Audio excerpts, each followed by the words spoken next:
एक मंदिर का प्रांगण जहाँ महादेव, जहाँ माता लक्ष्मी,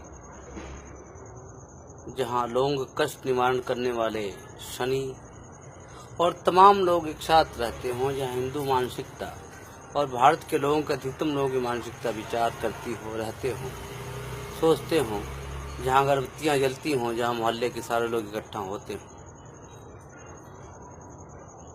वहाँ से एक भावना निकलती है कि वास्तव में क्या परमात्मा जीवन के उस अंतिम सुख को प्रदान कर पाएगा क्या? कि इस परमात्मा के दरबार में आने के बाद कल से मेरे पास कोई दुख नहीं होगा क्या? क्या परमात्मा के दरबार में बैठने के बाद कल से मेरा बास मुझे डांटेगा नहीं? क्या बड़े अधिकारी की डांट नहीं सुननी पड़ेगी? क्या मैं अपने बच्चों को IAS या IPS अधिकारी बनाने की अपेक्षा छोड़ दूं? ये सारी चीजें। और क्या परमात्मा के दरबार में आने के बाद मेरे बच्चे IAS और IPS बन भी जाएंगे?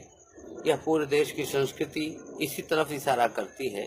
चाहे यहाँ हो, चाहे पश्चिम की वो संस्कृति हो, चाहे अरब की वो संस्कृति हो, चाहे वह अल्लाह के मानने वाले हों या जीसस के मानने वाले या महादेव को मानने वाले, सबके लिए एक बात सही है कि परमात्मा के दरबार में जाने का मतलब सिर्फ इतना है कि मेरे घर में शांति कैसे हो, मेरे बच्चे कहीं ऊंचाइयां कैसे छुएं, या मैं बहुत सम्मानित कैसे हो जाऊं। इन सारों का अर्थ सिर्फ इतना है कि परमात्मा के दरबार में जाऊं, कुछ धर्म करूं, कुछ निष्ठा करूं, कुछ ध्यान करूं, कुछ योग करूं और लोगों को कुछ दान दक्षिणा दूं। इससे हो सकता है कि मेरे जीवन में उपलब्धि आ जाए। ब्राह्मण दान करूं, ब्राह्मण को कुछ खिलाऊं पिलाऊं, जो भी है, सरस्वती पूजन करूं, मेरा दिमाग ठीक हो जाएगा, मेरी संस्कृति ठीक हो जाएगी, मेरी भावना ठीक हो जाएगी। क्या इस पूरे देश की संस्कृति के पीछे ये लालसा विलासा और ये लालच की संस्कृति नहीं है? भगवान की पराकाष्ठा होगी। परमात्मा भी ये सोचता होगा कि आदमी जैसा लालची आदमी कोई दिखा नहीं, जो मुझे याद करने पे भी अपनी बीवी अपने बच्चों को लेके आता है। पेड़ों की याद नहीं करता, पक्षियों की याद नहीं करता, वृक्षों की याद नहीं करता। जब मेरे यहाँ लेके आता तो अपनी समस्याएं ही लेके आता है, कभी अपनी खुशियों को छड़ लेकर मेरे पास नहीं आया।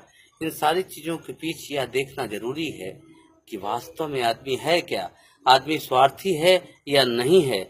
आदमी अपने आप को कह रहा है कि मैं बहुत श्रेष्ठ आदमी हूँ, लेकिन वह जंगली जानवरों से भी छोटा है या बड़ा है।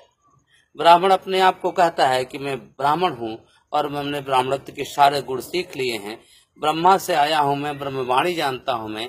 लेकिन ब्राह्मण से जैसा छोटा जीव भी कोई धरती पे होगा क्या, जिसने ब्रह्मवाणी सीखी हो और जात पात की संस्था को पूरे देश में फैलाने की कोशिश की हो? खैर, बात जो भी हो, लेकिन बात इतनी जरूरी है जानना, क्या परमात्मा किसी संस्कृति, किसी योग, किसी मंत्र की धारणा से चलता है? क्या वो पशु पक्षी, वो वृक्ष, वो जानवर जो कोई मंत्र नहीं जानते, जो मंदिर में भी नहीं आना जानते, जिनको इस मंत्र की कोई अभिलाषा भी नहीं है, कौन सा मंत्र पढ़ूं परमात्मा को उससे खुश हो जाएगा, परमात्मा उनके लिए नहीं खड़ा है क्या? क्या ब्राह्मण के लिए खड़ा है, क्या क्षत्रिय के लिए खड़ा है, या शूद्र के लिए खड़ा है?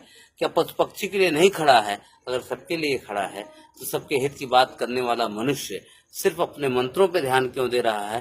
परमात्मा को खुश करने के लिए ध्यान क्यों दे रहा है? अपने जीवन की उस दिनचर्या पे ध्यान क्यों नहीं दे रहा है जहाँ से जीवन चलता है, जहाँ से जीवन उत्पन्न होता है, जहाँ से जीवन की मूल धुरी चलती है? क्या महादेव की संस्कृति, महादेव का धर्म वहीं से चला था जहाँ से वो सोचता है? महादेव की धुरी और महादेव का धर्म आदिशक्ति और परम माता के उस सृष्टि से चला था, जो आदिशक्ति कहते हैं।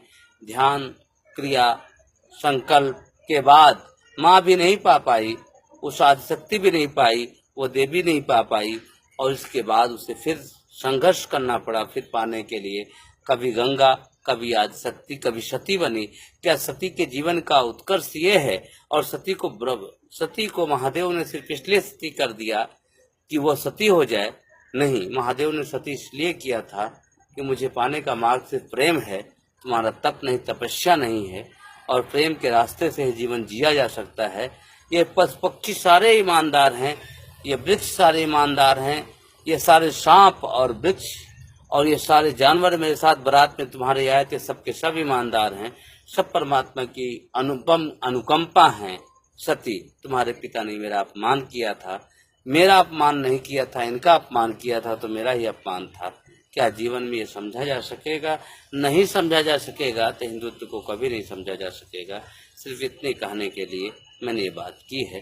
बाकी आपकी मर्जी। आप समझें, आपका धर्म समझे, आपके धर्म की संस्कृति समझे, आप जाने कि आपको कहाँ से जाना है, कहाँ तक जाना है, कौन सा रास्ता अपनाना है, क्यों अपनाना है, क्यों नहीं अपनाना है। क्योंकि आप पशु से बहुत नीचे हो, आप जंगली हो ही नहीं सकते, क्योंकि आप सब संस्कृति के हिस्से हो, उस अंग्रेजी सब संस्कृति सिविल सोसाइटी के हिस्से, जिसका जीवन से कोई लेना देना नहीं है। सिर्फ रुपए से आपका दिमाग खरीद के और आपको हिंसक और आतंकवादी बनाना है।